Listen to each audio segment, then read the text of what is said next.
थोडीशी वेगळ्या पद्धतीची दुधीची भाजी. हाय आणि गुड मॉर्निंग.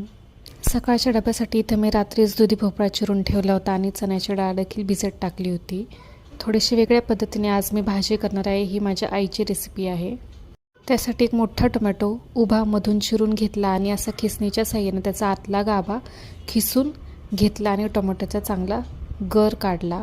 हा टोमॅटो मिक्सरमध्ये वाटून नाही घ्यायचा, तर अशा प्रकारे त्याची प्युरी करून घ्यायची आहे. फक्त करायची आणि साल फेकून द्यायचे आहे.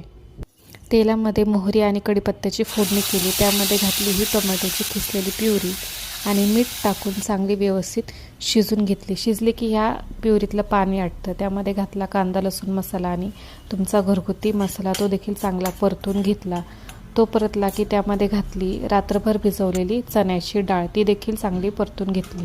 डाळ परतली की त्यामध्ये घातला चिरलेला दुधी कोवळ्या असल्याने पटकन शिजतो. तरीसुद्धा सकाळी लवकर डबा करायचा होता म्हणून त्यामध्ये घातले मी गरम पाणी आणि पाण्याला उकळी आली की त्यावर ठेवायचं झाकण आणि गॅस मध्यमच ठेवायचा. दुधी शिजत आला की त्यामध्ये घालायचा 1 चमचाभर शेंगदाण्याचा कूट घालायचा आणि तयार असा आपला दुधी. त्यासोबत टिफिनला घडीची गरमागरम चपाती.